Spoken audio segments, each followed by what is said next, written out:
Muy buenas tardes, comunidad Audiomúsica. Sean bienvenidos a un nuevo episodio de Sesiones en Casa. Hoy, miércoles 27 ya de mayo, siendo exactamente las 16:19 damos comienzo a este capítulo especial con un tremendo invitado que me va a acompañar, músico, bajista, guitarrista, productor, compositor, tremendo, el cual ha formado parte de bandas tan emblemáticas en nuestra historia musical. Estoy hablando de La Ley, de Psycho, Día Cero. Y ya vamos a empezar a ver en pantalla a mi gran amigo Luciano Rojas. Hola, Hola hola, Cristian, ¿cómo estás? hola Luciano, ¿cómo estás? Muy bien, muchas gracias. Primero que todo, agradecerte por darnos tu tiempo, abrirnos las puertas de tu casa virtualmente para tener esta grata conversación donde vamos a estar hablando gran parte de tu trayectoria musical, que la verdad hay harta experiencia para ahí abordar, y también saludar a toda la gente que está conectada y está empezando a conectarse a las transmisiones, que los invitamos a compartir este material y también los invitamos a interactuar con nosotros. Nos pueden escribir en el muro y de esta forma poder ir hablando con ustedes y respondiendo a las dudas que se puedan ir generando en el transcurso de esta transmisión. Eh, Luciano, primero que todo quisiera saber cómo estás viviendo este periodo de cuarentena, este encierro que estamos viviendo ya prácticamente por prácticamente 3 meses. ¿Cómo ha sido este vivir encerrado en este tiempo de cuarentena? Sí, toda una experiencia, creo yo. La gente lo debe saber tan bien como yo. Acá yo vivo en la comuna de Ñuñoa, en Santiago, en la región metropolitana. Y bueno, creo que yo estoy acá con mis hijos, entonces calculábamos que llevamos alrededor de 76 o 77 días ya encerrados. La primera parte fue, digamos, voluntaria y después ya obligado. Y bueno, ha sido todo un camino investigativo, personal, individual. Ah, en lo familiar ha sido bastante bueno, gracias.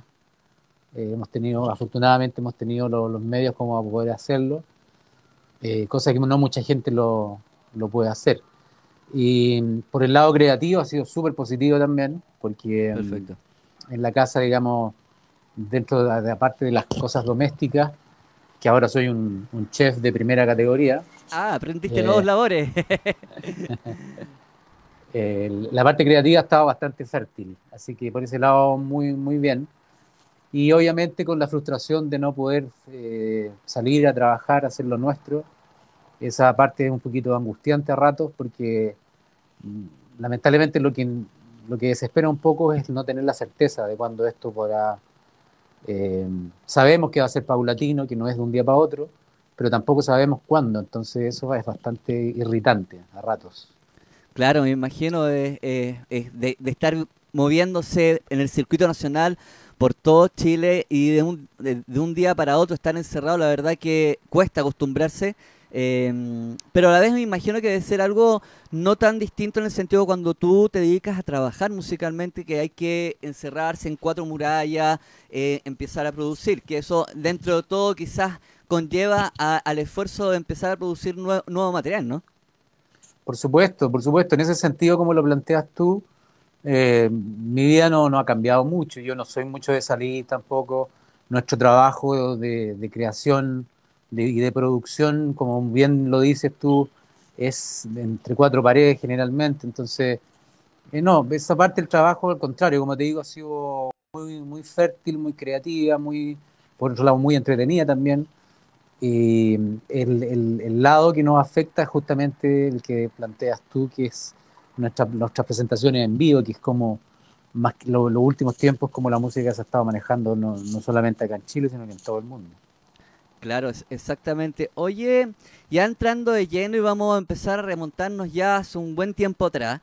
En tus comienzos musicales, tú en los años 80, estamos hablando en el, no, en el 84, empiezas a estudiar licenciatura en sonido en la Universidad de Chile, donde tienes grandes compañeros y empieza ahí quizás tu carrera quizás musical de cierta manera, pero antes de entrar en eso, quizás la pregunta que entra de cajón antes de todo esto, ¿Cómo dan los inicios musicales de Luciano Rojas? ¿Cuándo tocas tú tu primer instrumento y si fue el bajo el primero de ellos o la guitarra?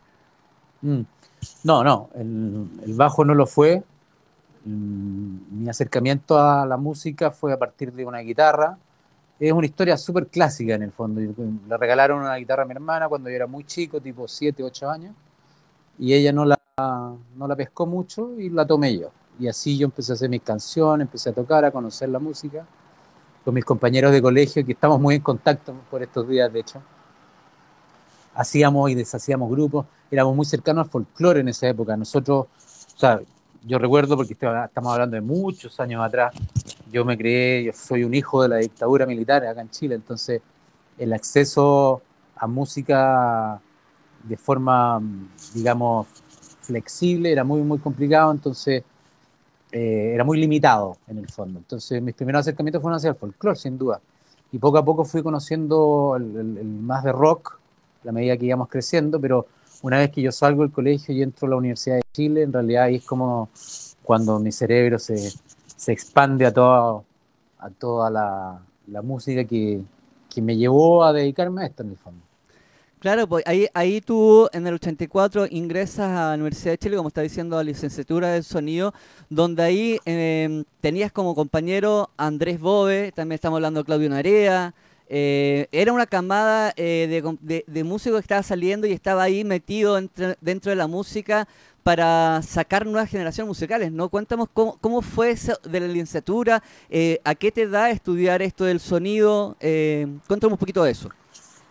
Yo salgo, como bien dices tú, el año 83 del colegio y obviamente lo que yo amaba y lo que amo y siempre lo amaba es la música. Entonces, pero en esa época, siendo chileno, en una situación tan particular como la que vivíamos por esos años, era muy difícil de imaginarse el dedicarse profesionalmente o dedicarse en la vida a ser músico. Era raro.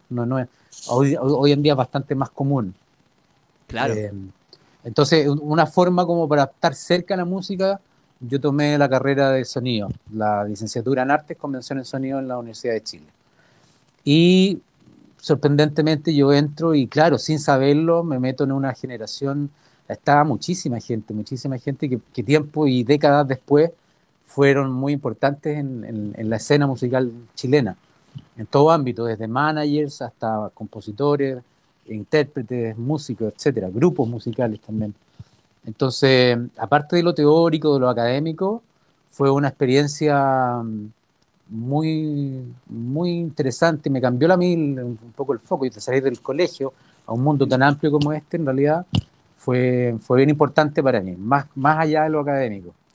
Exactamente. Bueno, se habla que los 80 se habla de las mejores décadas musicales hablando de géneros tan importantes como el electropop, el techno. Estamos hablando que en esa época estaba muy influenciada de Depeche Mode, The Cure, INXS, Yes, Police, Duran Duran, entre otros, podría nombrar muchos más, pero en el 84 ya empieza un asunto de juntarte con Andrés Bove, Jimena Fernández, Juan Ricardo, y se arma un primer nombre como de banda de Paraíso Privado, donde luego en muy corto plazo ya empieza a cambiar el nombre con nuevos integrantes que se integran a la agrupación, donde ingresa Iván Delgado y queda como voz principal Javiera Parra, donde queda como nombre que ya quizás conocemos, quizás algunos conocen como Paraíso Perdido.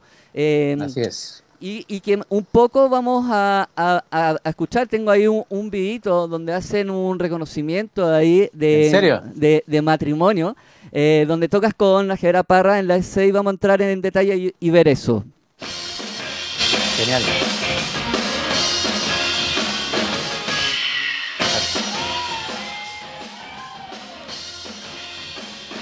Ahí estamos viendo a Javiera Parra, que fue integrante la voz en sí de Paraíso Perdido. Sí, claro. O sea, cabe destacar, esto es más de ahora, desde estos tiempos. Sí, esto es como el fue una... ¿2000 cuánto fue esto? Esto, si no me equivoco, a ver, la fecha no la tengo bien, acá me perdí un poco en la fecha. Pero fue un reconocimiento que estaban con Psycho, fueron 3 bandas que estuvieron tocando en la SCD. Sí. Bueno, Sí, sí. hay, Yo hay- tengo entendido que esto fue para un evento que lo organizaba Germán Boe, quizás, exactamente, exactamente lo está por el organizando Germán. lanzamiento de la película que él hizo en homenaje al Andrés, Exactamente, que se llama es el tema. Heaven. Exactamente, incluso ahí tú estás tocando una de las guitarras de Andrés Boé. Exacto, ahí yo estoy con la Stratocaster de Andrés. Sí, que fue también bien emotivo ese momento cuando nuevamente tocas la guitarra de él, fue un momento de harto recuerdo, ¿no?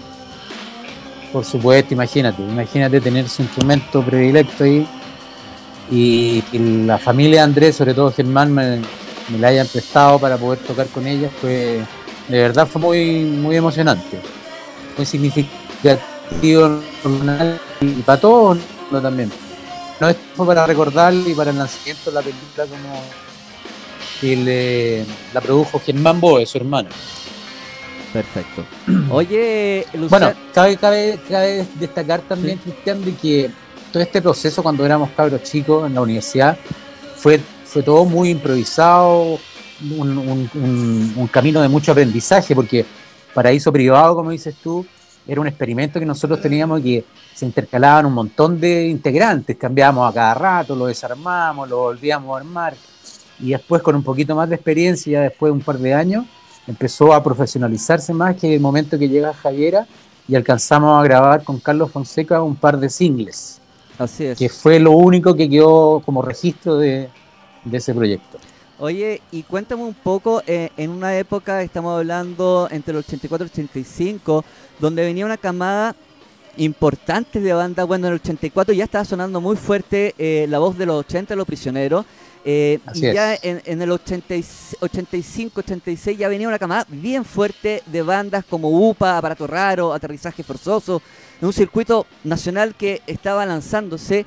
Y cómo se daba en una época de dictadura, cómo se daba la difusión de la música, cómo lo hacían ustedes. Me imagino que podría haber sido con mucha presentación clandestina, en lugares escondidos, underground. Sí. ¿Cómo era la historia ahí?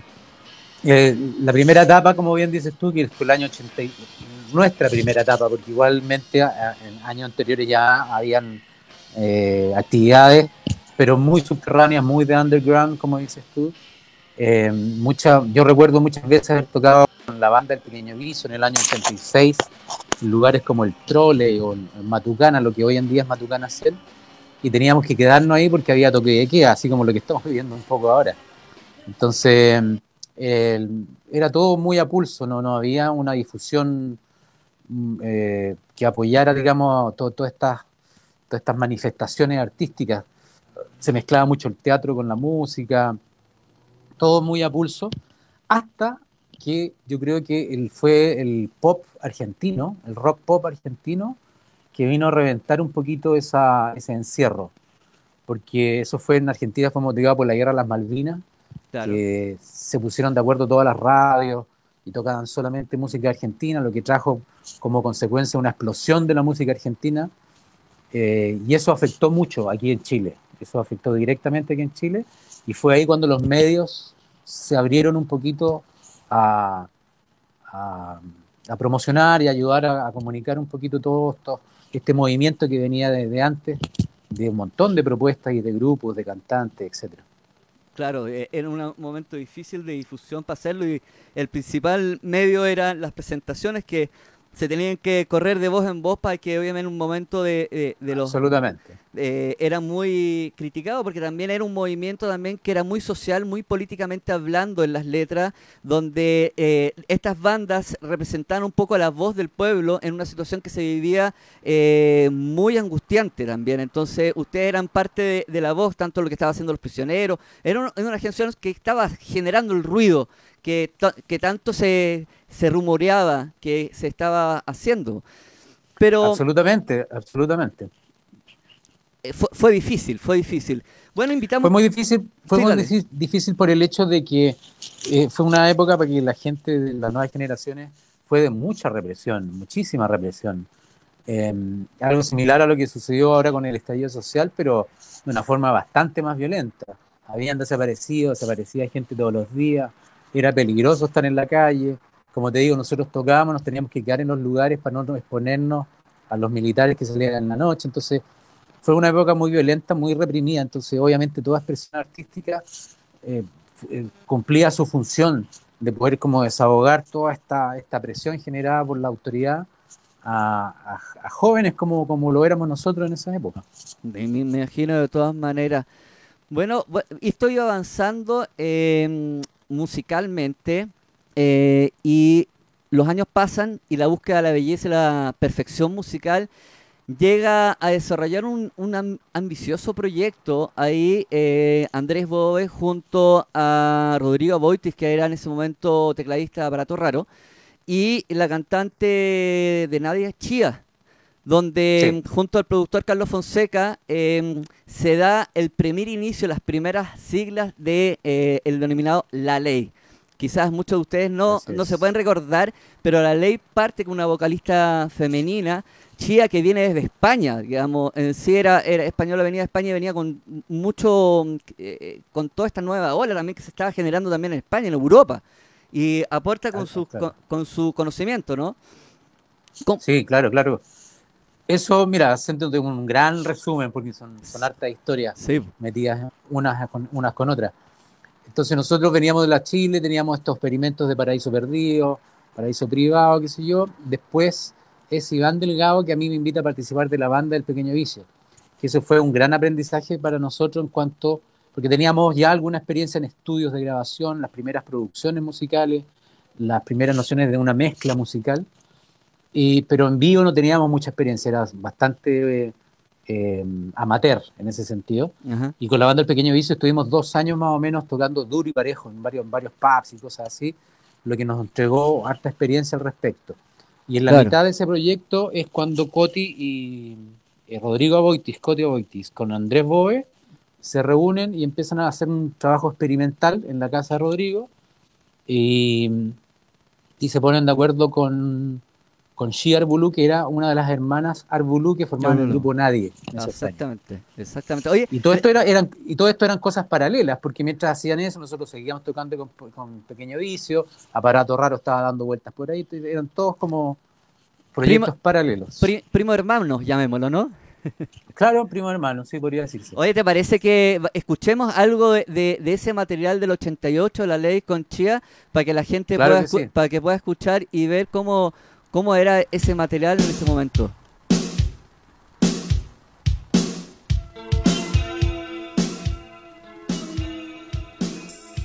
Ese fue un EP muy bueno, muy Sí, producido, muy bien hecho, muy bien muy hecho. bien hecho, un material que la verdad que se recuerda con mucho cariño ese tema. De hecho, esta canción la reversionamos después, Así es. en el doble opuesto fue, parece. Sí. No me acuerdo bien. Ahí tenemos ese material, bueno, que lo vamos a ir dejando un poquito de fondo para ir hablando sobre un poco cómo va avanzando esto. Porque, bueno, Chía, más o menos, ella dura aproximadamente con La Ley 1 año y medio aproximadamente, ¿cierto? Donde luego llegas tú, no, perdón, llega Iván Delgado junto a Mauricio Clavería. Eh, y, Así es, y Iván Delgado en una primera instancia trabaja las voces de La Ley antes de la llegada de Beto Cuevas. así es. Cuéntanos, partiendo dentro de tu carrera musical, siempre teniendo una mujer al frente, y en La Ley parte Chía también como una mujer al frente, ¿cómo se da esto definitivamente que un frontman, en el caso ya de Beto Cuevas, quede como el representante o la voz definitiva de La Ley? Claro, porque nosotros teníamos una influencia muy grande y que en ese sentido a los créditos hay que dárselos a Carlos Fonseca, que en su momento fue el manager histórico de Los Prisioneros. Él además era el dueño de una tienda, de las pocas tiendas de discos que habían en esa época, Draxler. que en el Drugstore de Providencia. Entonces, él, digamos, cada cierto tiempo traía discos de Europa y nosotros nos veíamos encerrar ahí con cassettes vírgenes para copiarle la música. Él, digamos, fue un gran profesor Aporte. para nosotros, Sí, un gran aporte en la música. en la cultura musical para nosotros de esos años, que nos empapó mucho de lo que pasaba en Europa, en la época post-punk, cuando empiezan los New Romantics, cuando empieza la New Wave, etcétera. Entonces él fue una gran influencia. Y por razones familiares, Shia tuvo que regresar a su país, España, y este proyecto de la ley quedó un poquito descabezado. Es cuando yo me incorporo un poco a la producción de la composición de la música también, y llega Clavería y nos ponemos en búsqueda de alguien que pudiese cantarlo, interpretarlo y hacer las letras. Y como éramos compañeros con Iván Delgado en la banda del Pequeño Vicio, él era indicado a hacerlo. Y con él se compuso el primer disco de todos, que se llama Desiertos. Y sí hicimos algunas pruebas vocales para que él fuera el cantante, pero esas pruebas no resultaron muy buenas. Entonces, oye Luciano, mientras tú me comentás eso, ¿te parece que escuchemos algo cuando el trabajo que hicieron con Iván Delgado, un material que ahí pude recopilar, que lo vamos a escuchar de fondo mientras me comenta ese proceso, que ahí ya claro que sí. Ahí lo empezamos a escuchar. Correcto, esa canción se llama ¿Qué va a suceder? Ahí Iván Delgado fue el que estuvo parte, digamos, el poco material que podemos encontrar donde Iván Delgado estaba de vocalista. Exacto, y él es autor de la letra y interpretó las primeras maquetas de ese trabajo. Bueno, y de hecho Iván Delgado es gran parte compositor de la ley también. Más adelante vamos a hablar de lo que es Psycho también, ¿no? Sí, sin duda. O sea, Iván fue un poeta, un gran poeta, un compositor de unas letras muy hermosas, muy profundas, y un artista muy sensible, con mucha sensibilidad. Entonces, la vida nos topó en diferentes etapas y constante, porque en alguna medida partimos juntos en este tema de los pequeños vicios, trabajamos en algún momento juntos con lo que fue lo de la ley, la primera etapa, y nos volvimos a reencontrar años después cuando yo regreso a México, y con él toda la intención de volver a trabajar con él en las letras. Cristian, te voy a pedir un solo favorcito corto, que sí. voy a pedir que me traigan el cargador. No te preocupes, mientras tanto yo invito a toda la gente, mientras Luciano va a arreglar el tema para que no se nos corte la comunicación, invitamos a toda la gente que está conectada en este momento de la transmisión. Los invitamos a que hagan consultas si tienen dudas o también tienen algunos datos o recuerdos de esta época que estamos hablando de la ley ya en este comienzo, estamos hablando del comienzo de los 90. Si tienen historia, alguna anécdota que les haya pasado yéndolos a ver o consultas sobre esa época de producción, escríbanos nomás, estamos muy atentos a lo que están conectados en este momento las transmisiones para ir interactuando junto a Luciano Rojas en esta conversación de producción musical, de la historia de la música. Estamos hablando de la época de los 80, 90, 2000 y el presente, como bandas que han estado, hemos hablado de Paraíso Privado, lo que hablamos de la ley, luego vamos a hablar un poco que actualmente estamos hablando, luego vamos a pasar de lo que es Psycho y terminando con el proyecto más reciente que está realizando Día Cero, que los invitamos a todos ustedes a interactuar y también a compartir este tremendo material que estamos realizando junto a Luciano en este conversatorio de música tan relevante como marcó los comienzos, los cambios de la producción musical a fines de los 90 que se presentaron, donde grandes artistas y también sellos discográficos tuvieron un movimiento telúrico gracias a las nuevas tecnologías, en lo que es gracias al MP3 y Napster, que vamos a hablar más adelante junto a Luciano, que estamos esperando que se conecte, digamos, más que se conecte, que fue a buscar el cargador del teléfono para que no se nos caiga la señal, que estamos esperando nuevamente la incorporación. Y bueno, podríamos seguir escuchando lo que eran los demos de junto a Iván Delgado. Mientras tanto, esperamos la llegada de nuestro amigo Luciano. La que quedar abierta y...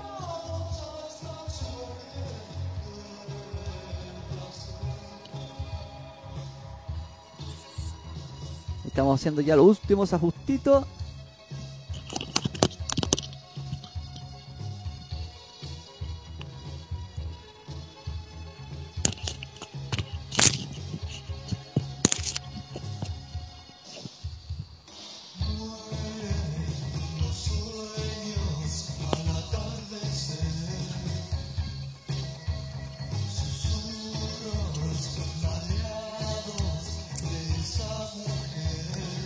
Ya.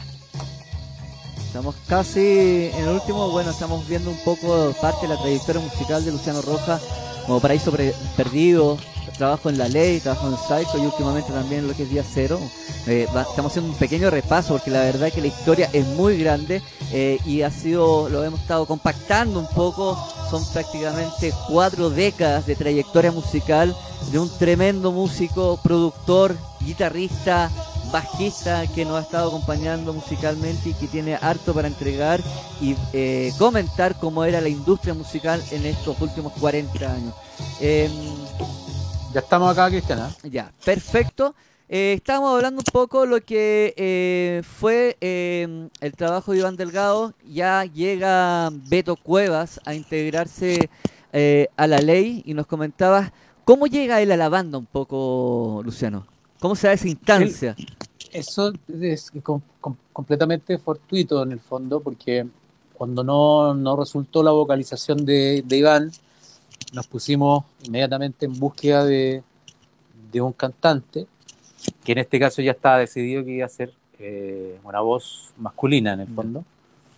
Y mira, miento, porque no estaba tan definido, porque probamos a harta gente. Yo recuerdo que se probó la Luz Croxato, ponte tú, la actriz, que guardamos muy bonitos recuerdos de ella. Probamos a 2 chicos más, nos dimos un paseíto, un pequeño paseo, y de repente llega Mauricio con un dato de un conocido de su hermana que había llegado de Canadá y que cantaba y que era como respondía un poquito al estereotipo, un poco al perfil de lo que estábamos buscando nosotros. Interesante. Bueno, ahí llega la llegada de Beto a fin de los 90, ¿cierto? Así es.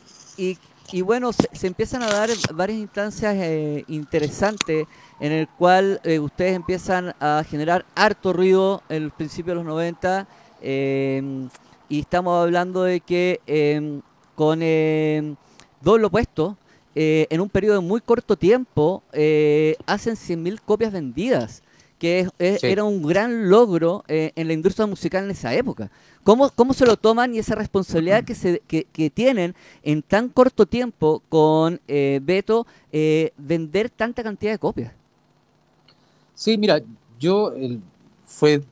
que reconocer que fue todo bastante explosivo, todo lo relacionado con La Ley, desde un primer momento.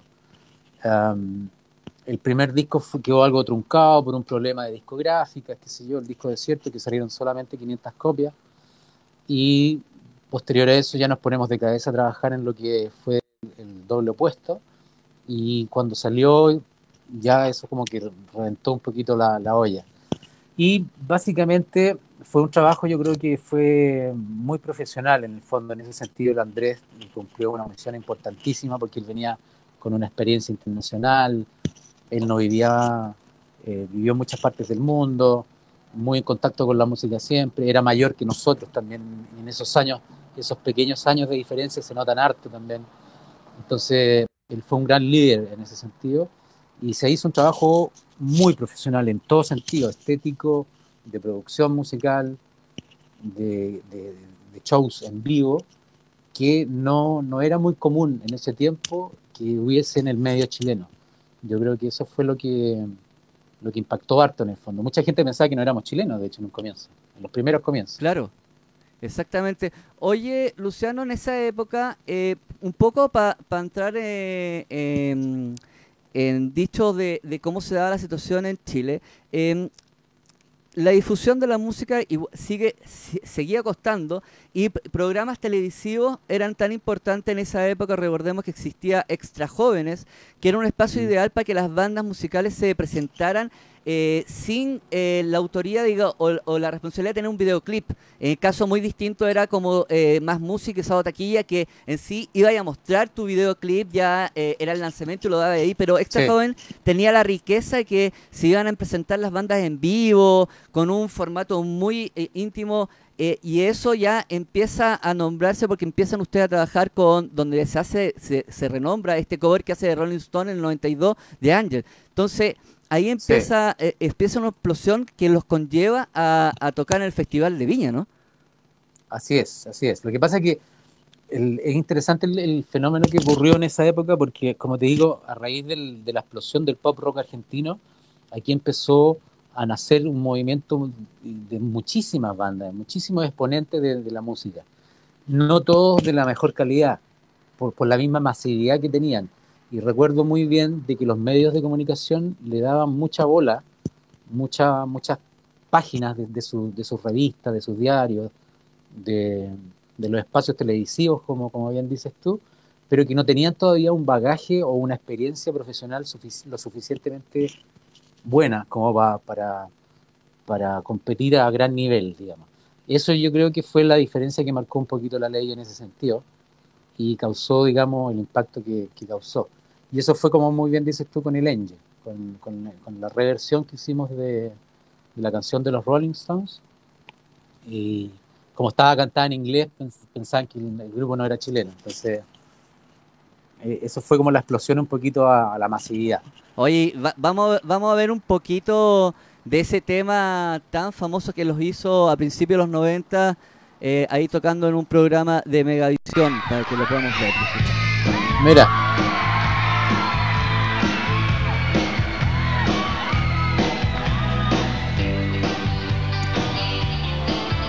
Qué buena. Ahí está este gran amigo Recover.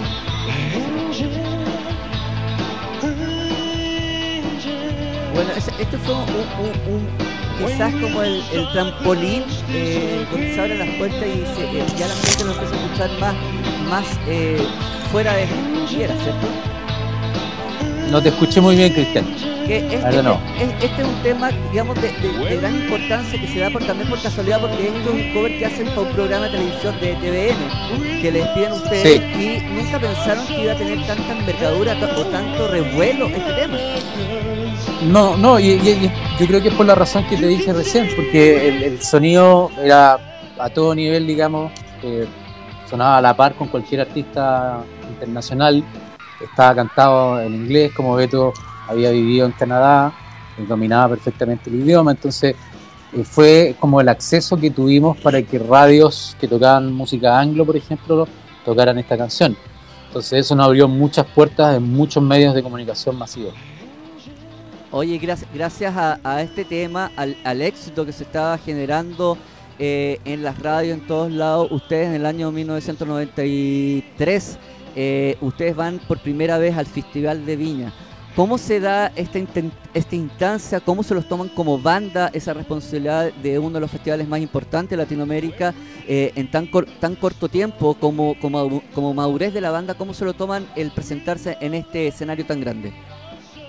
Mira, al momento que fuimos por primera vez, nosotros ya habíamos recorrido Chile ya por lo menos un par de veces, entonces teníamos un kilometraje bastante avanzado ya, y como te digo, nosotros tomamos siempre como principio inicial el profesionalismo, no hacer las cosas a medias ni tampoco improvisadas. Entonces, si bien era un poco emocionante, digamos, el hecho de que nos invitaran a este gran festival, nos sentíamos en completo control de nuestras capacidades como para poder dejar un buen show ahí. Excelente. Bueno, se estaba viviendo momentos muy hermosos musicalmente, le está yendo excelente ya con disco de oro, disco de platino, un éxito en ventas tanto con lo que fue el Doble Opuesto como La Ley, y la verdad que todo se veía venir un futuro excelente para La Ley, ¿cierto? Sin embargo, una situación bien lamentable y triste se da en abril, el 10 de abril, y quiero pasar, antes que todo, a que veamos este video que quizás te va a traer muchos recuerdos.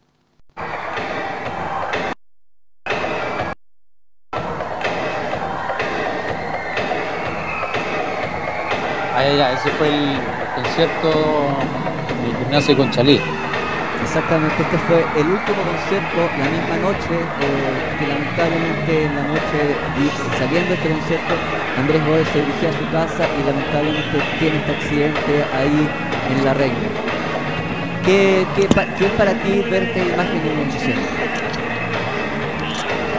Bueno, obviamente muy triste y ahora ha pasado harto tiempo también, entonces es una sensación extraña, digamos, como uno lo ve en la distancia y cómo el rumbo del grupo se vio tan violentamente interrumpido en el fondo. Sí, pues, justo venían de un momento muy potente, haber actuado en el Festival de Viña, más gira, mucho impulso musical y No, sin lamentable. duda, sin duda. El grupo en ese momento eran como el chiche regalón del público chileno. Entonces, de verdad estamos en el momento peak nacional, así absolutamente. Oye, Luciano, cuéntame un poco en el sentido musical, que es un fuerte estrendo, digamos, movimiento que realmente es difícil de sobrevivir porque Andrés Bove era, llamémoslo de cierta manera, el cerebro, en cierta manera, sin bajar el perfil de cada uno de los integrantes de la banda, pero tenía mucha participación en la creación de la música. Creo que haber sido muy difícil vivirlo y ahí es cuando se da la instancia ya para un poco limpiarse la mente y decidirse irse a México. Sí, lo que pasa es que en la época previa a su fallecimiento, ya nosotros en esa época éramos de la compañía Polygram. Claro, firman ustedes en el 92 con Polygram, 91 por ahí. Exacto, exacto. Entonces, ese contrato ya estaba llegando a su fin con un maxi single que sacamos que se llamaba Cara de Dios. Y, y ya habían unas negociaciones que estaba realizando Alejandro Sanfuentes, que era nuestro manager en ese momento, con el señor Julio Sáenz, que también es, que descansa en paz, argentino, que era el director de Warner Chile. Y él gestionó este contrato con Warner Music México. Entonces, ese noviazgo ya venía sucediendo y, bueno, sucedió lo que sucedió lamentablemente. Se vio una situación muy incierta. No nos fue fácil tampoco. Nos costó algunas semanas retomar, digamos, el duelo. Y se conversó de que en el fondo, pensando en Andrés, él, es lo que él hubiese querido, era lo que hay, para lo que habíamos trabajado durante todos esos años y sentimos de que era nuestra obligación, digamos, continuarlo. Como te digo, no fue una decisión fácil, sobre todo por lo que tú dices, porque indiscutiblemente Andrés era el líder, era el principal compositor, era el fundador del grupo, era como, en mi caso personal, era como mi hermano mayor en el Claro. fondo. Entonces, el, fue un trabajo muy a conciencia en el fondo, muy sentimental. Yo creo que también eso alimentó mucho la energía de ese posterior disco que fue Invisible, Claro. que fue nuestro debut a nivel latinoamericano y que fue un disco cargadísimo de emociones, fue hecho con mucha sinceridad, con mucho dolor al mismo tiempo, y yo creo que eso se nota siendo sin duda el disco más exitoso en toda la carrera del grupo. Oye, y bueno, en esa época empiezan a haber, sin entrar en mayor detalle, ciertos conflictos que hacen que un poco, dado a esta fama, porque venían de un circuito en el cual estamos hablando, que los veían, no sé, corrígeme también, Luciano, en ese sentido, Sí, 1000 personas, 3000 personas, 500 personas en un caso de un Batutazo o una Blondie, se van a México, pero ya el nivel de convocatoria estamos hablando de 20.000 personas en cada presentación, cada vez más grande, y un poco se puede haber dado esta sensación de perder ese sudor con la gente y quizás ahí se dan los primeros como conflictos de intereses, digamos, de irse más en la parte íntima o más en las estrellas, las luces, la bohemia, y se toman decisiones en el cual te hacen dar un paso al costado de la ley. ¿Cómo se da esa situación? ¿Qué tan incómodo se genera? Algo que si ya se venía trabajando harto tiempo y decides decir, no, yo hasta acá nomás llego, doy un paso al costado. mira, yo creo que como tú lo dijiste, está casi perfecto para no entrar en tanto detalle en el fondo. En el sentido de que una vez... Ay, perdón, se me No cayó te, el no te teléfono. preocupes, no te preocupes. ¿cómo se llama? Espera un poquito. Sí. Oye, los invitamos acá a compartir la transmisión y también cualquier duda que puedan tener de aquello, interactúen, escríbanos nomás, estamos muy atentos a lo que van a estar escribiendo. Estamos en una conversación muy íntima con Luciano Rojas, en este momento ya en la temporada de México de la Ley, y nos comenta un poco qué es lo que sucede antes, donde Luciano toma un paso al costadito en la banda para tomar nuevos caminos, nuevos proyectos.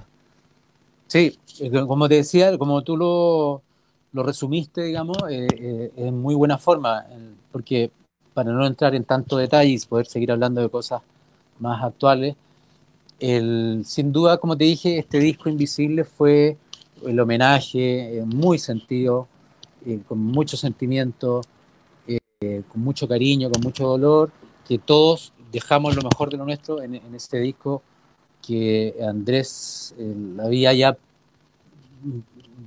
en pequeña forma prefabricado ya. Entonces, y como bien dices tú, empieza todo este recorrido latinoamericano, porque no era solo México, empezamos a tocar por Estados Unidos, en toda Latinoamérica, las giras de promoción eran interminables, eh, fue un momento de muchísimo trabajo y de mucho éxito, ya no solo a nivel chileno, sino a nivel latinoamericano. Y obviamente, como dices tú, los intereses se van dividiendo, se notó, digamos, la carencia de liderazgo un poco que dejó Andrés con su partida y las metas, las ambiciones y los objetivos se fueron dividiendo. Entonces, para mí, digamos, fue el comienzo de mi lenta separación del grupo que llegó a concretarse posterior a las giras de promoción del disco Vértigo, que fue el siguiente trabajo que hicimos. Perfecto. Y la razón es justamente, es que muy bien como la relata, es que el grupo empezó a tomar un camino que no era el camino que a mí era el que más me acomodaba, la decisión tampoco fue de lo más fácil, puesto que estamos en un momento de muchísimo éxito, eh, entonces con mucha responsabilidad, mucho trabajo, pero sí yo sentía la necesidad de volver a algo más visceral, que fue lo que junto con Andrés lo aprendimos desde que nos conocimos.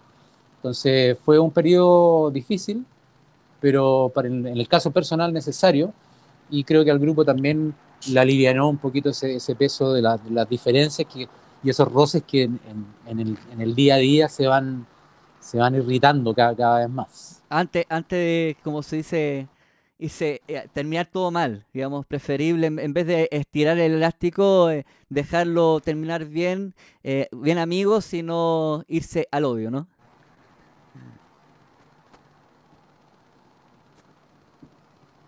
¿Aló? ¿Aló? ¿Me perdiste el audio? ¿Me escuchas? Sí, te perdí el audio. Pero Pero ya ahora me te ya, escucho. perfecto. No, ahí te estaba Sí, comentando que, bueno, en cierta manera, ya cuando te tomas esta decisión, junto a Rodrigo Aboitis, vuelven a Chile con un proyecto ya bajo el brazo. Acá en Chile nuevamente aparece nuestro gran amigo Iván Delgado, donde se integran con él para formar base en lo que ya sería la banda que como conocemos actualmente, Psycho.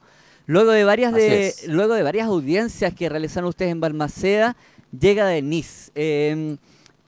¿Cómo es este proceso? Ya la idea estaba clara. Bueno, ya sabemos parte de lo que hemos estado hablando. Siempre se podría decir dentro de tus propósitos como banda, ha estado una mujer al frente del micrófono. Y creo que este es el Sí, proyecto en el cual tú lo consagras y ya definitivamente dices, yo quiero ir por este camino, ¿no? así es. Claro, porque por muchas razones. Te cuento, con Rodrigo nosotros llegamos a Chile el año 99 Claro. y ya veníamos con el disco musicalmente producido ya. ¿Por qué? Porque cuando yo me retiro de la ley 98, estuvimos hartos meses con Coti, éramos vecinos en la ciudad de Cuernavaca, en México, y estuvimos todos los días trabajando, produciendo, y teníamos muchísimo material, pero música, solamente música y algunas melodías. Y nos venimos a Chile con la intención de ubicar a nuestro amigo Iván Delgado justamente para que él hiciera las letras de ese primer trabajo, pero queríamos una voz femenina para que ha sido siempre lo que nos gustaba, y por sobre todo creo yo por por el motivo de que como ex la ley, las comparaciones, las críticas iban a venir y así de un viaje, y en alguna forma para equilibrar un poquito eso o para nivelarlo un poco, la voz femenina le iba a dar un toque más, valga la redundancia, femenino. Ah, así es. Oye, ¿y cómo es ese proceso, digamos, de Denise?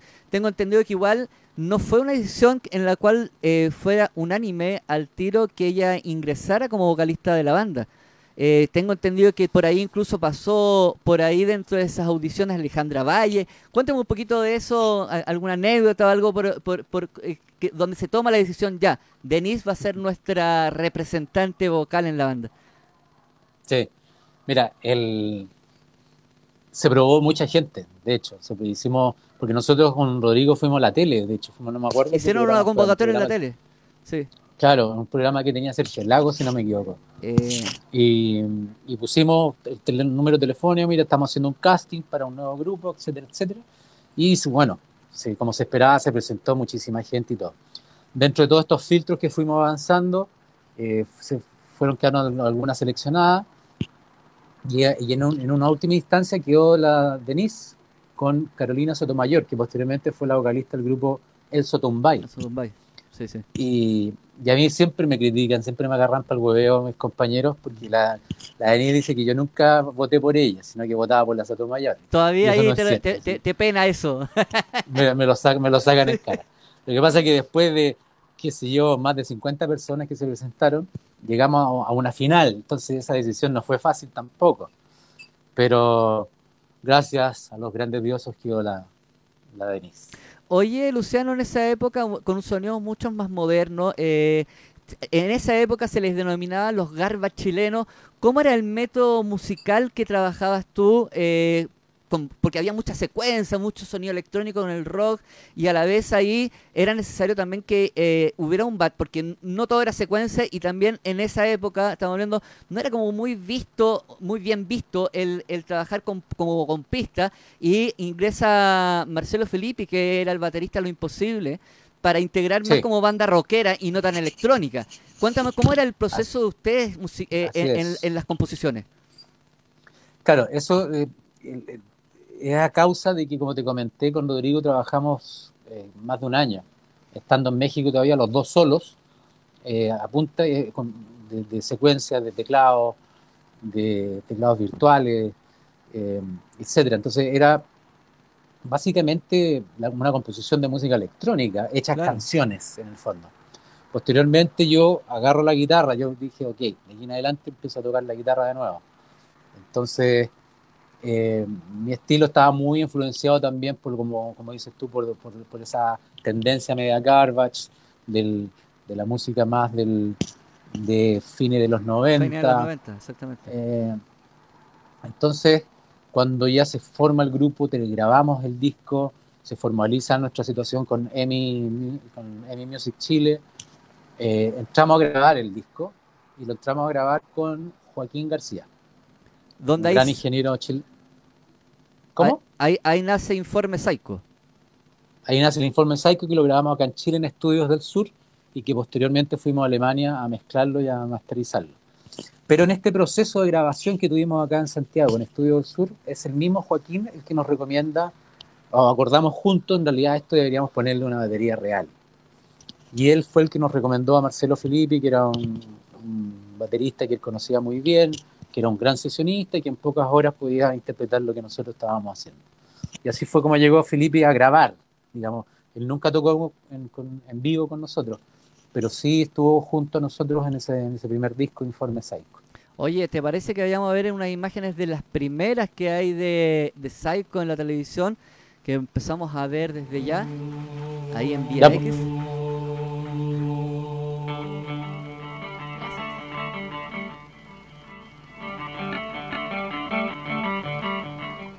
Ahí está la formación completa con Iván Delgado. Tú en las guitarras ahí cambias el instrumento.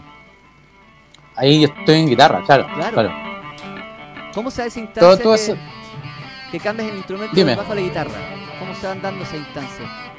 No, mira, para mí no fue, digamos, una decisión muy difícil, digamos. La guitarra siempre ha sido un instrumento que me ha acompañado. Aprendí de la música con la guitarra, entonces más que nada fue una investigación más de sonido, de postproducción musical, por ese lado, no tanto la técnica de la guitarra. Y básicamente era por el formato que teníamos, porque en esos primeros pasos que dábamos con Saiko, prácticamente éramos un grupo de música electrónica. Entonces me pareció un buen momento para mí en lo personal de poder volver a mi instrumento de origen y darle también un timbre más noventera a la cosa. Perfecto. Oye, y en esta época, bueno, estamos con sale Informe Saiko, pero lamentablemente se da una situación que es súper difícil a fines de los 90. Estamos hablando que ya se estaba masificando el formato MP3, pero para así ponerle, llamémosle la guinda a la torta en esa época, aparece Napster, en el cual era una plataforma para la gente que no lo conoce. Estamos hablando de hartos años atrás, estamos hablando de 97, 99. Aparece Napster, en el que era una plataforma peer to peer, que era compartir música, gracias al MP3, compartir música con otra persona de cualquier parte del mundo. Esto hace un destrozo, una guillotina a todas las sello discográfico. Esos cheques voluptuosos de números grandes se empiezan a ir perdiendo. ¿Cómo lo viven ustedes? Justo cuando estaban ahí, las alas estaban creciendo, ¿cómo lo viven ustedes como Saiko cuando pasa todo este tema del formato digital, el compartir música y que las ventas empiezan a bajar abruptamente? Sí, súper interesante lo que me estáis contando, porque nosotros fuimos testigos presenciales, vivos y coleando de esta hecatombe discográfica en el mundo. Nosotros alcanzamos, como te dije, hasta el segundo disco, y esta canción forma parte del segundo disco, que se llamó Campos Finitos, y ese disco, por ejemplo, lo grabamos en su totalidad en Estados Unidos, con Mauricio Guerrero, un chileno que muy nombrado allá en ingeniería en sonido. Entonces hasta ese momento Saiko venía como avión hacia arriba, con presupuestos de discográfica, con grandes videoclips, con producciones musicales a nivel internacional, etcétera. Y justo ocurre en la mitad del desarrollo de ese disco, de la promoción ya de ese disco, porque ya estaba hecho, que le empiezan a quebrar todas las compañías, y fue súper violento, porque fue cuestión de un par de meses, y quebró EMI, quebró, bueno, un montón, la BMG, me acuerdo. Nosotros teníamos un contrato casi firmado con BMG para irnos a México también. Mira. Entonces fue bien dramático, no solamente para nosotros, para la industria en general.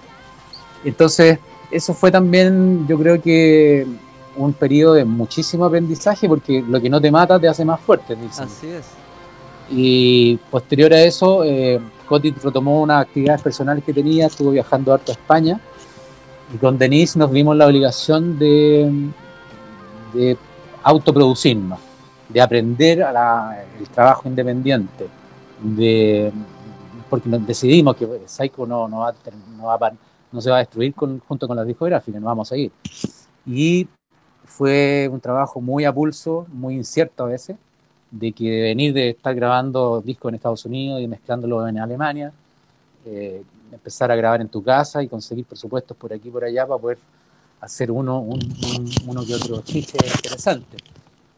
Y fue el producto de todo de ese trabajo, de ese esfuerzo, de ese aprendizaje, fue el disco Las Horas, que es que terminó siendo el disco más exitoso hasta el momento, claro, de toda la carrera del grupo. Y claro, es un reinvento, porque fue difícil vivir esa instancia, había que reinventarse, quizás algo no parecido, no son la misma instancia, pero era algo que realmente, como tú bien decías hace un ratito atrás, lo que no te mata te hace más fuerte. Había que sobrevivir, y quizás una de las razones y la única forma de quizás que se sobrevivía era tocando mucho en vivo, ¿no? Así es. Bueno, ahí empieza todo este proceso que lo estamos viviendo hasta el día de hoy, puesto que se acabaron los formatos de trabajo, se acabaron los contratos discográficos, a excepción de muy pequeñas ocasiones. Eh, entonces todo el desarrollo de un artista, en cómo grabar los discos, en cómo hacerte conocido, en cómo enfrentar una promoción, en cómo hacer el booking de esto de conseguir shows en vivo, todo había que reinventarlo, había que reformatearlo. Y eso fue un aprendizaje que lo hicimos nosotros y toda la generación que vivimos esa etapa, de que todas las cosas se reformulaban día a día. Había que ir improvisando cada vez que pasaba algún acontecimiento dentro del proyecto, sea un disco, un videoclip, algún proyecto, alguna entrevista, todo lo que involucra un show, etcétera, había que inventarlo en el momento. Y es como se sigue haciendo hoy en día, de hecho. Yo creo que eso marcó el gran cisma que tuvo toda la industria musical en el mundo. Oye, ¿y qué tan importante es la sonoridad? Un poco llevándolo a la marca, un poco que también nos invita a Harky, pasando ya por varias generaciones, estilos musicales, ¿qué tan importante ha sido para ti el encontrar esa sonoridad junto a tu amplificador, a tu sistema sonoro que hace tener esas profundidades en Psycho que realmente de repente uno lo sienta como estos sintes análogos con harto bajo, que rellenan harto los espacios sonoros? Cuéntanos un Sí. poco de eso. ¿Cómo vas buscando ese Bueno, sonido, esas ecualizaciones?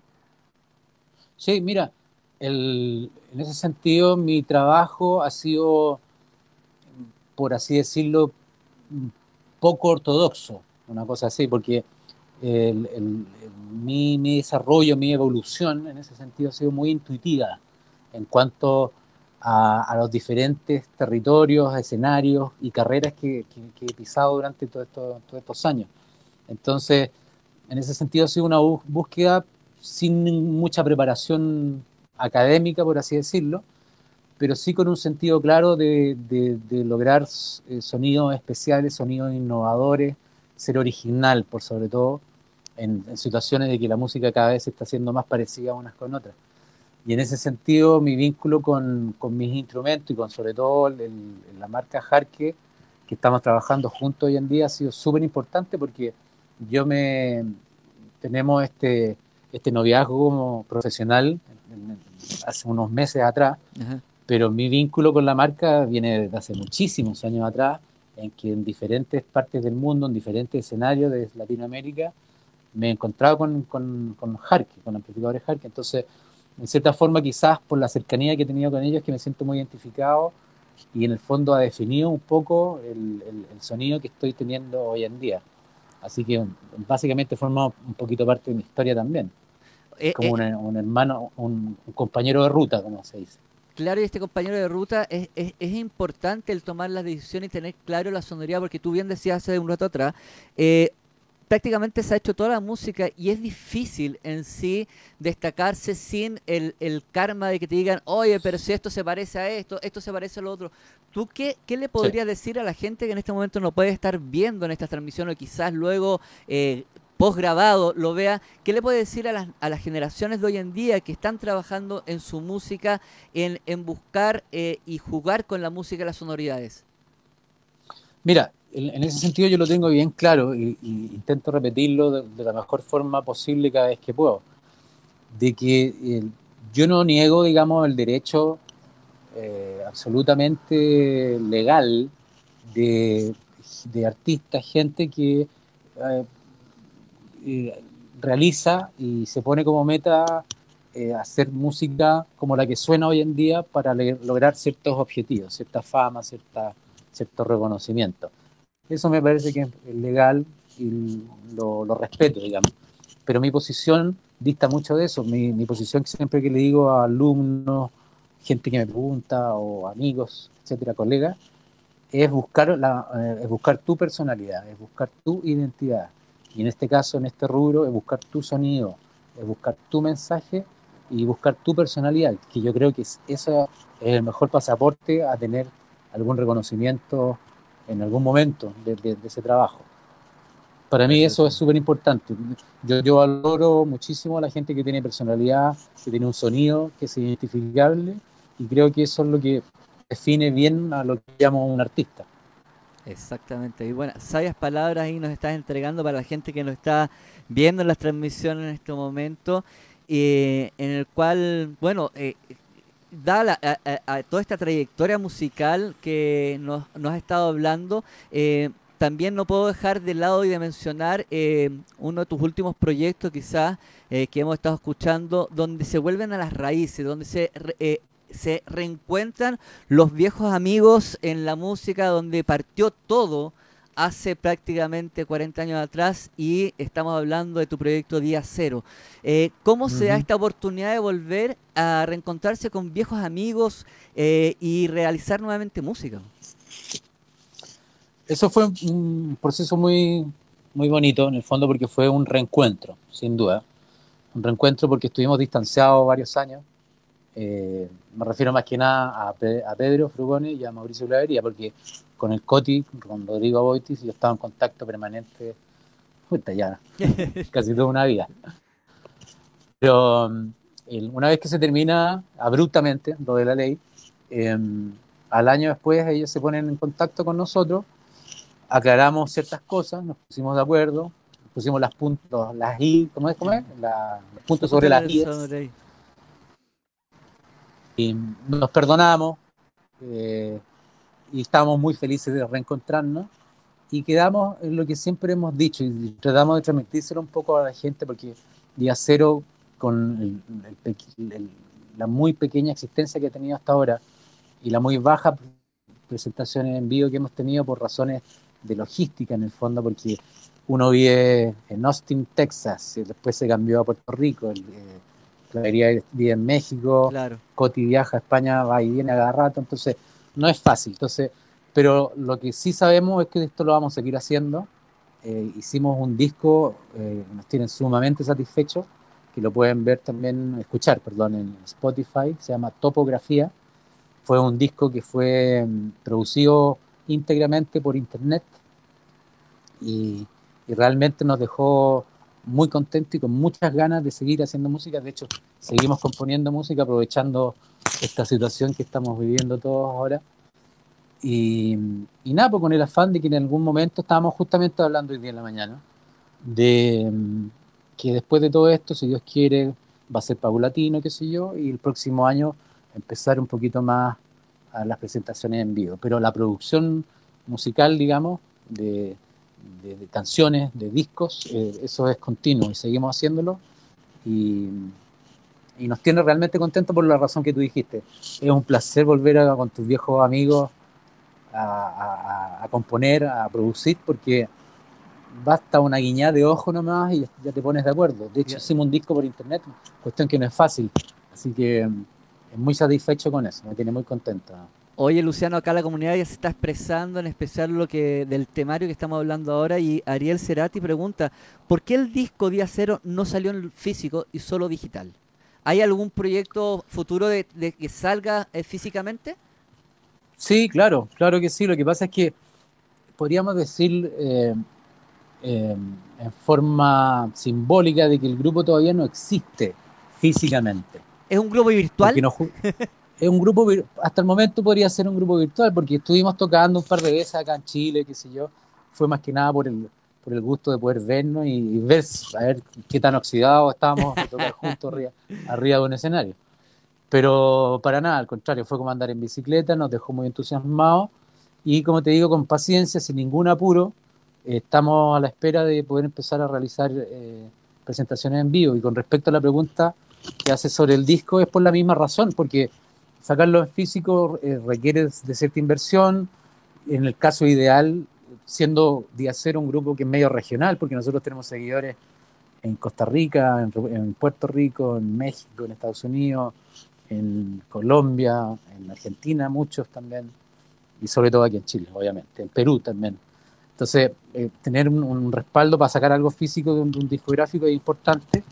Así que mientras tanto estamos aprovechando toda la tecnología que existe hoy en día, que son las plataformas digitales y todas las oportunidades que te puede entregar la tecnología para producir. Eso Oye, mientras tanto. Luciano, no puedo dejar de preguntarte, pero ¿podríamos pensar en un futuro que se pueda llegar a integrar el veto y formar en algún minuto la ley en formación original? Mira, a nosotros nos han ofrecido varias veces por diferentes caminos. Por darte un solo ejemplo de varios, no hace mucho tiempo, años atrás, Carlos Fonseca, eh, que ya lo nombramos en esta historia, digamos, Sí. gran personaje, manager histórico de Los Prisioneros, quien es dueño del primer máster de La Ley, el disco Desierto, nos invitó a todos a hacer una reedición de ese disco que salían 500 copias solamente, que básicamente iba a ser un regalo para los fans, con una única presentación. Y bueno, y el veto una vez más no aceptó. Entonces, esa pregunta yo creo que habría que hacérsela a él. No, creo Perfecto. que yo y mis compañeros tenemos esa disposición como personas adultas que somos ahora y bastante grandes ya. Oye, pero te Así dejo que, saber que la gente que está conectada en este momento a las transmisiones, está muy contenta con el proyecto, está muy ansiosa de poderla escuchar, como dice César Garrido. Qué maravilla de poder escuchar esta conversación. En este caso, Marco González dice, un buen reencuentro gran, esperado valioso trabajo que se han realizado ustedes, el poderlos escuchar nuevamente en una formación realmente que era la formación que los vimos con ustedes en La Ley, y lo podemos ver nuevamente ahora todos juntos, y que realmente se agradece. Y no es por nada, vamos a escuchar un material que pude encontrar por ahí gracias a las redes sociales. Vamos a ver un videito que hicieron ustedes ahí, que lanzaron, y que compartamos, aprovechando que la gente que está conectada, que lo puedan apreciar y escuchar. dale, Corre video. corre. Allá, cara. Esto es lo que estamos haciendo en estos días. Primicia ahí.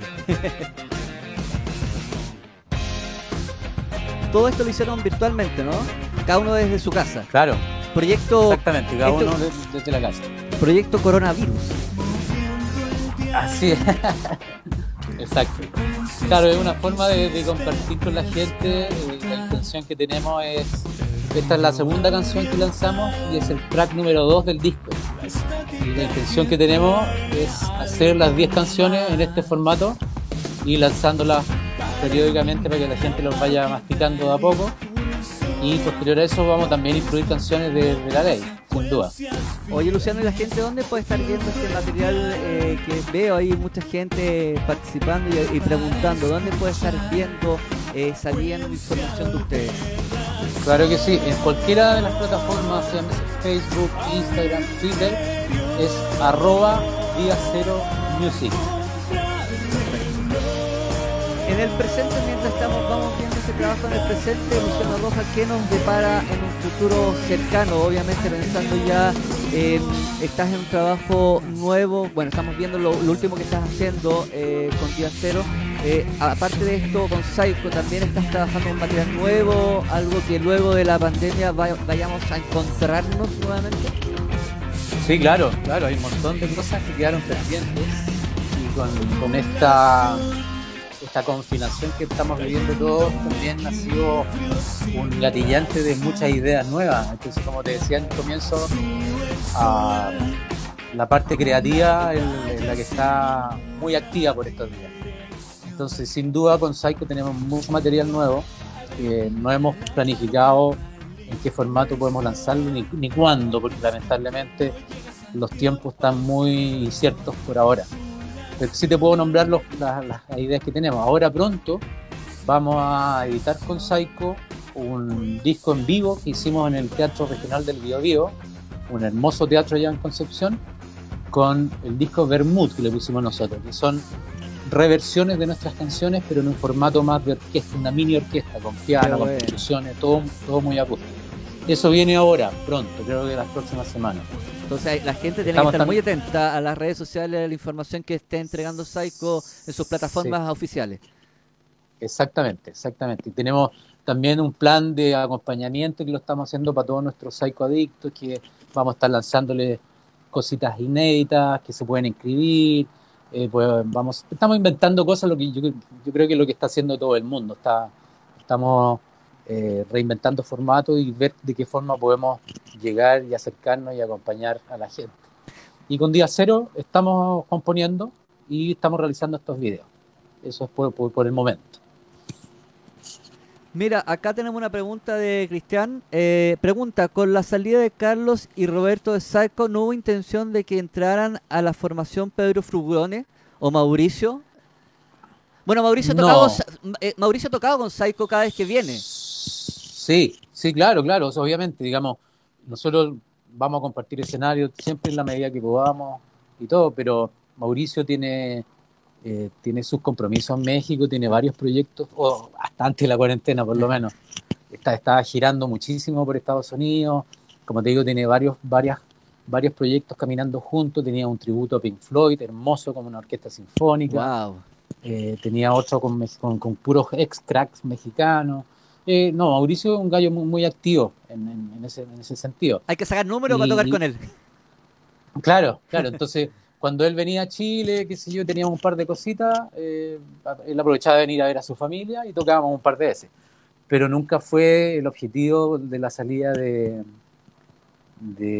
Charlie, de Carlos y de Roberto. Al contrario, ellos decidieron irse del grupo por razones personales, por proyectos personales. Eso fue todo muy conversado y muy preparado, así que no tiene relación una cosa con otra. Bueno, ahí respondiendo directamente Luciano Cristian Ananías, que te hacía esta pregunta directamente a ti, Luciano. Bueno, mire, interesante pregunta de Marco González, que te realiza, ya empieza la interacción con la gente, que los invitamos, ya que está quedando poquito, que aprovechen de hacer sus consultas antes de terminar estas transmisiones, como lo hace Marco González. ¿Se podría incluir algo de Denise junto a Día Cero? Sonaría algo bien especial, nos dice ahí nuestro amigo Marcos González. Sí, por supuesto que sí. Sí, de hecho hicimos un experimento cuando tocamos juntos Lucibel, Psycho y Día Cero en el teatro, ay, ¿cómo se llama este teatro? Que queda aquí al frente de la Moneda. Se me va a ir. Bueno, fue un concierto que hicimos los tres bandas juntas y en esa oportunidad está grabado en video, de hecho, ahí lo vamos a buscar después. Hicimos una versión de la canción Animal de La Ley, Sí. cantada por Ignacio, interpretada por Día Cero, obviamente, y con Denise, en vivo. Y resultó muy bonito, y quedamos muy entusiasmados, así que alguna cosa va a salir de ahí, sin duda. Acá nuestro amigo Juan Pablo Martínez de Teatro Coliseo. Ándale, muy bien, muchas Ahí gracias Juan Pablo. la gente nos va ayudando, interactuando, es la Sí, gracia de compartir. Estamos netamente en vivo, hoy día miércoles 27 son las 5:31, no es grabado, en una grata conversación, algo heladita, eso sí, ya está bajando la temperatura junto a Luciano sí, Rojas. está medio heladito aquí también, fíjate. Sí. Hablando de su trayectoria musical, donde nos ha hablado de todos los cambios que ha habido dentro de la música. Él como músico la ha vivido, que realmente no ha sido poco, han habido hartas revoluciones musicales. Hoy en día estamos viviendo otra revolución en la cual la gente, ustedes como músicos han tenido que reinventarse en cómo llegar y vivir sobre, porque no sabemos cuánto tiempo más vamos a estar estando en esta situación. Lo más probable es que este Así año se dé, es, entre comillas, perdido en lo que tiene que ver shows en vivo, porque todavía no hay nada claro cómo se va a ir desarrollando. Estamos en la primera ola de esta pandemia, pero y me imagino que es una situación bien engorrosa en el cual no saber qué va a pasar. Entonces, estas comunicaciones, gracias a la tecnología también, que tenemos que decirlo, nos permite poder tener esta comunicación, este enlace en directo, remoto, conversando con usted, que también yo creo, me imagino que como bandas también van a estar realizando y lo van a estar comunicando en sus redes sociales, ¿no? sin duda, sin duda. Todo lo que dices es muy cierto. Creo que todos estamos, y me refiero a todos, ¿ah? Toda la población estamos eh, aguantando y a la espera de ver qué es lo que va a suceder, puesto que todas estas definiciones son sumamente inciertas. Y en el caso nuestro, en nuestra profesión, en nuestro rubro, eh, es mantenerse alerta. Como te digo, para mí el estar creando, produciendo, haciendo cosas me mantiene la cabeza sana, porque en realidad si uno se encierra de la cabeza también, puede llegar a ser un poco enervante esta incertidumbre que estamos viviendo todos. Entonces, pero sí tenemos toda la fuerza y la energía y las ganas, sobre todo, de estamos preparando cosas y de poder sacarla a la luz pública en algún momento, que no sabemos todavía. Así Ya que por el sa- momento a cuidarse mucho nomás, a ser muy responsable, porque la situación está súper delicada. Así que eso, bueno, básicamente. estamos recién entrando en invierno, ya se siente ese frío helado de invierno. Todavía falta que nieve la cordillera y ahí se pone más seco y helado, que hay que abrigarse, Así hay que es. cuidarse. No es un buen momento para resfriarse, para nada, hay que tratar de quedarse lo más posible, dentro de lo posible, obviamente entendiendo las circunstancias que cada uno puede estar viviendo de diferentes formas. Cuidarse, que es lo principal, y buscar de diferentes formas, con la ayuda de la tecnología, poder expandirse, recibir e inventar. También hay que rebuscar nuevas, como tú bien decías, cuando pensamos recién este enlace, que gracias a esta pandemia has estado aprendiendo mucho de gastronomía, ¿no? Sí, Vamos a tener un sí, chef ahí, Luciano, el de chef hecho Luciano. se está transformando en mi especialidad ahora. Mira, ahí muchos saludos te entrega Juan Pablo Martínez, que muchas veces te ha Saludos, estado Juan Pablo. viendo desde Maipú, te mando un fuerte saludo. Y bueno, yo también por mi parte quiero agradecerte este tiempo que nos has estado entregando, que nos hayas abierto las puertas de tu casa virtualmente. Esta conversación ha sido muy grata. La verdad que muy difícil en una hora hablar de tanta Sí, anécdota, música. La verdad que lo tratamos de hacer, destacarlo. Se fueron muchos detalles. Yo creo que más adelante vamos a ir, que te quiero dejar como la propuesta o la invitación a que en la próxima hablemos musicalmente de algunos fraseos que dieron inicios a grandes temas. Ya lo hicimos, hay algunos tips que pueden ver en el Instagram y en YouTube, en Facebook, de algunos fraseos importantes dentro de tu trayectoria musical, como lo fue en La Ley y en Psycho, que ujú, quizás más adelante te quiero dejar la invitación para que hablemos un poquito más de las melodías sonoras, en las bandas que han marcado tendencia y que han marcado para ti, en el futuro, en un pasado y presente y futuro. Cuéntame, para ir cerrando, algún datito para ver, algo para disfrutar en familia, junto a nuestro hijo musicalmente, o para nutrirnos musicalmente, ¿qué nos podrías recomendar, para esta temporada de pandemia? sí. Bueno, un montón de cosas, porque también he estado viendo harto documental, hartas películas, y le cuento a la gente que no está viendo o escuchando, de que siempre yo estoy compartiendo en mi página en Facebook, siempre estoy compartiendo documentales musicales, novedades, streaming que anuncian. Hace poquito Led Zeppelin anunció que iba a hacer un streaming Bueno, en vivo a ahí. ese nivel. Así que así a la rápida se me ocurre inmediatamente el documental de jazz del, ¿cómo se llama? Miles Davis. Muy bueno.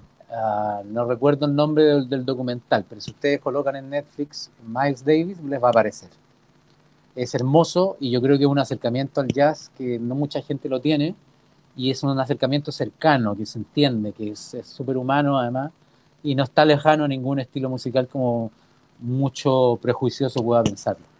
Así que, aparte que es muy ameno, muy interesante toda la historia, la trayectoria y la carrera de este genio que fue Miles Davis. Así que por ahora les puedo recomendar eso. Excelente. Ahí también la gente habla de quizás un DVD muy recordado, y creo que una de las grandes producciones que sacaron ustedes en el 2005, en la presentación que realizaron en la Blondie, que es un tremendo material que, si lo pueden encontrar en las redes, muy recomendable, porque es un trabajo que se hizo con mucho cariño, una producción realmente de una categoría para la época que no se veía tanta Sí, dedicación. También recomendable para ver, como material audiovisual musical chileno, el que ustedes realizaron ahí en el 2005 en Blondie. sí, muchas gracias. Sí, de verdad un trabajo súper bonito ese. Fue un trabajo que en su momento fue muy reconocido también, fue de oro en su categoría, y fue un gran esfuerzo técnico que se Sí, hizo. se notó, se Así notó. que, así que muy orgulloso de ese trabajo, y qué bueno que haya quedado plasmado audiovisualmente. Sí, se agradece ese trabajo que se realizó. Invitamos también a la gente que lo pueda buscar y disfrutar de un concierto que, de principio a fin, cumple con todo el repertorio que realmente uno corea completamente todos los temas. Se agradece. Bueno, agradecerte nuevamente, Luciano, esta instancia. No, al contrario, Cristian, y cuando quieras, tú sabes que yo estoy aquí disponible. Tenemos este vínculo a través de Jarque también con Audiomúsica, así que yo feliz de compartir, de poder contarles todos mis aprendizajes, mi experiencia. Así que cuando quiera nomás hacemos otro y encantado. Feliz, muchas gracias. También agradecer a toda la gente que estuvo conectada a las transmisiones, estuvo participando.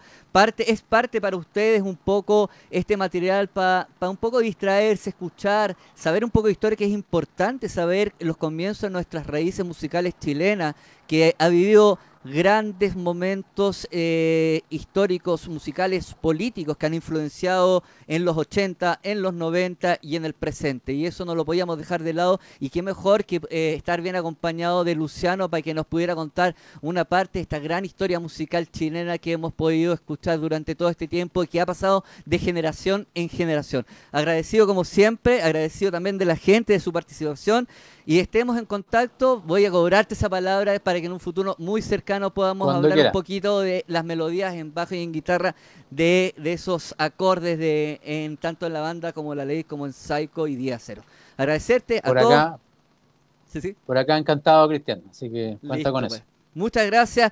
Que tengan una tarde ya abrigadora, estufita, quizá una sopaipilla con tecito, remojadita. Vaya por ahí, porque así se va a pasar el frío. Nos estamos viendo, que estén muy bien y tengan una linda jornada. Muchas gracias, Luciano. Nos estamos viendo. Cuídense mucho. Nos vemos. Chao. Cuídate. Chao, chao.